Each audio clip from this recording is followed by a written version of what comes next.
అధ్యాయము 6వ వచనం. తాను భూమి మీద నరులను చేసినందుకు యెహోవా సంతాపము నుండి తన హృదయములో నొచ్చుకొనెను. దేవునికి స్తోత్రం కలుగును గాక. ఎవరు మాట్లాడుతున్నారండి? నిన్ను చేసినందుకట. ఎవరిని? నిన్ను చేసినందుకు, నన్ను చేసినందుకు, ఈ భూమి మీద మనల్ని పుట్టించినందుకు ఆయన మనల్ని బట్టి ఏం చేస్తున్నాడు? సంతాపం నందుచున్నాడు. అంటే బాధపడుతూ ఉన్నాడు, రోధిస్తూ ఉన్నాడు, వేదన పడుతూ ఉన్నాడు.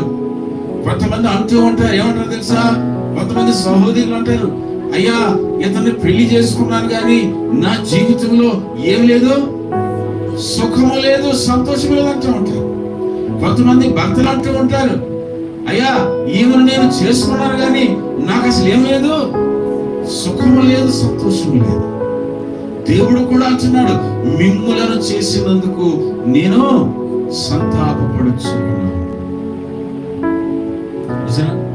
దేవుడట మనల్ని చేసినందుకు సంతాపపడుతున్నాడు. మనందరం చెప్పాలి, దేవుడు మనల్ని చేసినందుకు దుఃఖపడాలా? దేవుడు మనల్ని చేసినందుకు కన్నీరు కార్చాలా? దేవుడు మనల్ని చేసినందుకు బాధపడాలా? ఏం చేయాలో తెలుసా? ఆయన మనల్ని చేసినందుకు ఆయన సంతోషించాలి. కానీ నిన్ను చూసి ఆయన దుఃఖిస్తూ ఉన్నాడు. ఎందుకు దుఃఖిస్తున్నాడు? ఎందుకు దుఃఖిస్తున్నాడండి? మన జీవితాల్లో సరైనటువంటి నడవడిక లేదు. మన జీవితాల్లో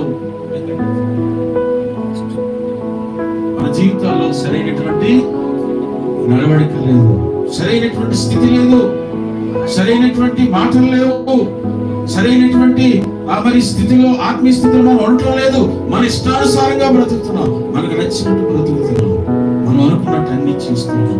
అందుకనే దేవుడు మనం చేసిన తన హృదయంలో సంతాపపడుచున్నాడు. ప్రియమైనటువంటి సంగమా, ఆలోచన చేయండి. దేవుడు నిన్ను చేసినందుకు దుఃఖపడుతున్నా, సంతోషిస్తున్నాడు.